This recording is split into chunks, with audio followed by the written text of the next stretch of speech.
ሰላም ጤና ይስጥልን የተወደዳችሁና የተከበራችሁ የቻናላችን ቤተሰቦች፣ በመካከለኛው ምስራቅ የጂኦፖለቲካ ውጥረት ጣሪያ በረገጠበት ዓለም አቀፉ ማህበረሰብ በስጋት አይኑን ወደ ቴህራን አቅጣጫ ባተኮረበትና የጦርነት ደውል በጎላ ድምፅ በሚሰማበት በዚህ ወሳኝ ሰዓት የቀጠናውን የኃይል ሚዛን ሙሉ በሙሉ ሊቀይር የሚችል እጅግ አስደናቂና ሰበር ዜና ይዘንላችሁ ቀርበናል። ኢራን የመከላከያ አቅሟና የጦር መሳሪያ ቴክኖሎጂዋን የመጨረሻውን የላቀ ደረጃ የሚያሳይ አዲስና እጅግ አስፈሪ የሆነውን ሃጂ ቃሲም የተሰኘውን የባሊስቲክ ሚሳኤል በይፋ አስታውቃለች። ይህ የቴክኖሎጂ ምጥቀት በዋሽንግተን በቴል አቪቭ እና በኔቶ የጦር ስትራቴጂስቶች ዘንድ ታላቅ ድንጋጤን የፈጠረ ሲሆን የቀጠናውን የደህንነት ስሌት ከስሩ የሚቀይር ታሪካዊ ክስተት ሆኖ ተመዝግቧል። ዛሬ በዚህ ልዩ የመረጃ ጥንቅራችን የዚህን አዲስ ሚሳኤል ሚስጥራዊ ቴክኖሎጂ፣ ወታደራዊ ብቃት፣ ስትራቴጂካዊ ተጽዕኖና ዓለም አቀፋዊ ድምታዎችን በዝርዝር እንመረምራለን። እስከ ፕሮግራሙ ፍጻሜ ድረስ አብራችሁን ቆዩም። በኢራን የመከላከያ ሚኒስቴር ይፋ በተደረገው መረጃ መሰረት የአዲስ የሃጂ ቃሲም ሚሳኤል ስሪት ተራ ወታደራዊ መሳሪያ ብቻ ሳይሆን ዘመናዊ የራዳር ስርዓቶችን፣ የጠላት የአየር መከላከያዎችን አየር ላይ በትኖ የሚያልፍ ድንቅ ቴክኖሎጂ ነው ተብሏል። ሚሳኤሉ ሙሉ በሙሉ በደረቅ ነዳጅ የሚሰራ በመሆኑ በደቂቃዎች ውስጥ ተዘጋጅቶ ለመተኮስ የሚያስችል የፈጣን ብቃት አለው። ይህም የጠላት ሰላይ ሳተላይቶች ሳይረዱት በፍጥነት ተተኩሶ የማምለጥ ዕድሉን በእጥፍ ያሳድገዋል። እስከ 1400 ኪሎ ሜትር የመወንጨፍ አቅም ያለው ሲሆን ይህም በመካከለኛው ምስራቅ የሚገኙ ማንኛውም ስትራቴጂካዊ የጦር ሰፈሮች፣ የጦር ቤዞችና የባህር ኃይል መርከቦችን በከፍተኛ ትክክለኛነት ማጥቃት ያስችለዋል። ሚሳኤሉ ቃሲም ባሲር በተሰኘ ዘመናዊ የኦፕቲካልና የሙቀት ማኛ ዳሳሽ የታጠቀ በመሆኑ የጠላት የኤሌክትሮኒክስ መጨናነቅ ሙሉ በሙሉ በመቋቋም ኢላማውን በሴንቲሜትር ልዩነት መምታት ይችላል። የዚህ ሚሳኤል ስም በአሜሪካ ድሮን ጥቃት ለተገደሉት ታዋቂው የቅዱስ ኃይል አዛዥ ጀነራል ቃሲም ሱሌይማኒ መታሰቢያ የተሰየመ ሲሆን መልእክቱም ግልጽና ጠንካራ ነው። ኢራን በዚህ ይፋዊ ትርኢቷ ለዋሽንግተንና ለቴል አቪቭ የምታስተላልፈው መልእክት ማንኛውም አይነት ወታደራዊ ትንኮሳ በከፍተኛ ጥፋት እንመልሳለን የሚል ነው። የፔንታጎን ወታደራዊ ተንታኞች እንደሚሉት የዚህ ሚሳኤል መግባት አሜሪካና እስራኤል በቀጠናው የዘረጉትን የአየር የመከላከያ አቅም ጥያቄ ምልክት ውስጥ የከተተ ነው። የዚህ ሚሳኤል ተወንጫፊ ክፍል ከዋናው አካል የመለየትና በመጨረሻም ሰኮንድ አቅጣጫውን የመቀየር አቅም ስላለው እንደ አይረን ዶም እና ፓትሪዮት ያሉ ዘመናዊ የጸረ ሚሳኤል ጋሻዎችን በቀላሉ ጥሶ የማለፍ ዕድሉ ከፍተኛ ነው። ኢራን በኢኮኖሚ ማዕቀብ ውስጥ ሆና እንኳ እንዲህ አይነቱን እጅግ ዘመናዊ የጦር መሳሪያዎችን ማምረቷም በቀጠናው አዳዲስ የኃይል ግንባሮች እንዲፈጠሩና ምዕራባውያን በዲፕሎማሲ መንገድ እንደገና እንዲያስቡ ያስገዳቸዋል።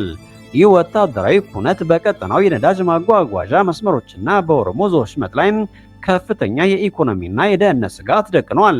የቀይ ባህርና የፋርስ ባህረ ሰላጤ ውጥረት በጨመረበት በዚህ ጊዜ የኢራን አዲስ ባሊስቲክ ሚሳኤል መጠናከር ዓለም አቀፍ የነዳጅ ዋጋ ላይ ሳይቀር ከፍተኛ ተጽዕኖ ማሳደሩ አይቀሬ ነው። አሜሪካና የአሊያንስ ሀገራት አዳዲስ ማዕቀቦችን ለመጣል እየተዘጋጁ ቢሆንም ቴህራን ግን የሚሳኤል ፕሮግራሜ ለድርድር አይቀርምም በማለት አቅሟን አጠናክራ ቀጥላለች። ይህም በቀጠናው አዲስ የጦር መሳሪያ ሽሚያ እንዲንቀሳቀስ ምክንያት ሆኗል። እንግዲህ ውድና የተከበራችሁ የቻናላችን ቤተሰቦች የቴህራን አዲስ ወታደራዊ ጡንቻ ማሳየት በመካከለኛው ምስራቅ እያጋመሰ ያለውን የጦርነት እሳት ወደ ተባባሰ ግጭት ያመራዋል ወይንስ ጠላቶቿን በማስፈራራት ሰላምን ያወርዳል? እርሶስ በዚህ ጉዳይ ላይ ምን ያስባሉ? አስተያየቶን በኮሜንት መስጫው ላይ ያስፍሩልን። አብራችሁን ቆዩም። በአሜሪካና በኢራን መካከል የተቀሰቀሰው አጥፊ ወታደራዊ ግጭት 6 ወራትን ባስቆጠረበትና ቀጠናውን እያናወጠ በሚገኝበት በአሁኑ ጊዜ የመካከለኛው ምስራቅ ታላቅ የስጋት ደውል ወደ ኩዌት ምድር በከፍተኛ ሁኔታ ገስግሷል።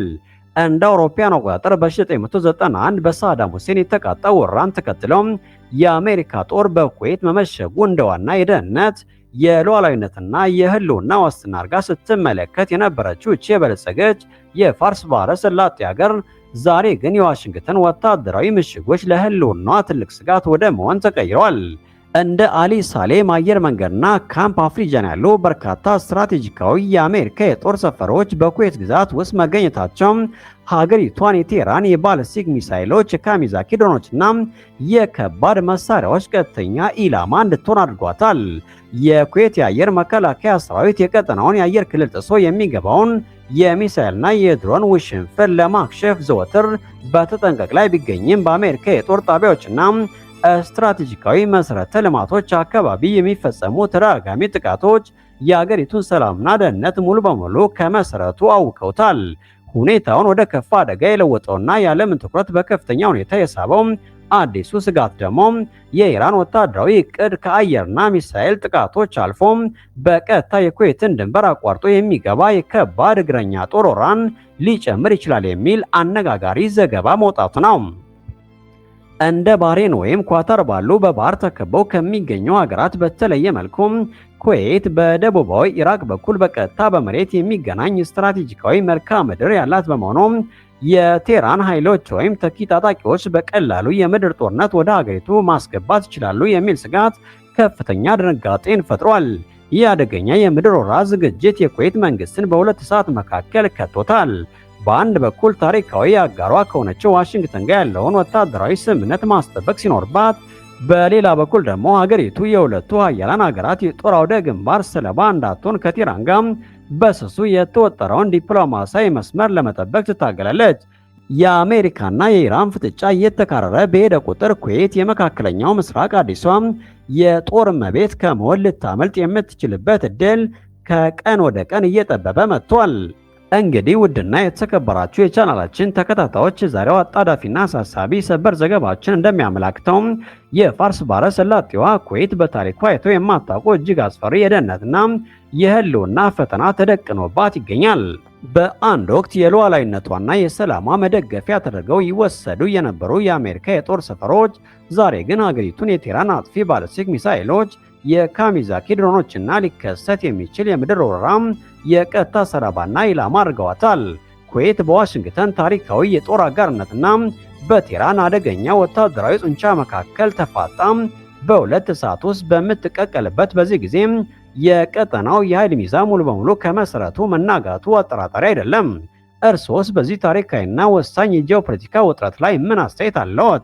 ኩዌት የራሷን ህልውና ለመታደግ የአሜሪካ የጦር ሰፈሮች ከምድሯ እንዲወጡ ማድረግ አለባት ወይስ ከዋሽንግተን ጋር ያላትን ወታደራዊ ህብረት አጠናክራ መቀጠል ይኖርባታል?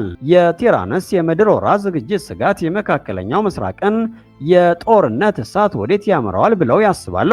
እባክዎ የእርስዎን የጠለቀ ሀሳብ አስተያየትና ግምት ከታች ባለው የኮሜንት መስክ በማስፈር የሞቀው ውይይት አብረን እንቀጥልበት። ይህንን ወቅታዊ በጥራት የተዘጋጀና በጥልቅ መረጃ የታጀበ ሰበር ዜና ትንተና ከወደዳችሁትና ጠቃሚ ነው ብላችሁ ካመናችሁበት አሁኑ ላይክ በማድረግ አጋርነታችሁን አሳዩን። መረጃው ለሌሎች ወዳጆቻችሁ እንዲደርስና ሰፊው ውይይት እንዲፈጠር ሼር ማድረጋችሁ እንዳትረሱ። እንዲሁም በየቀኑ የሚወጣ አዳዲስ አስገራሚ የሀገር ውስጥ የውጭ ሀገር ዜናዎችን፣ የታሪክና የጂኦፖለቲካ ጥልቅ ትንተናዎችን በቅጽበት ለማግኘት ቻናላችን አሁኑ ሰብስክራይብ በማድረግ የደውል ምልክቷን ኦል የሚለው ላይ ማስተካከሉን አይርሱም። ሁልጊዜም ከኛ ጋር ስለሆናችሁና ስለምትከታተሉን ከልብ እያመሰገን በሌላ አስቸኳይና አጣዳፊ የሰበር ዜና ትንተና እስከምንገናኝ ድረስ ሰላም፣ ጤና፣ ደስታ ከሁላችሁ ጋር ይሁን። ጤና ይስጥልን።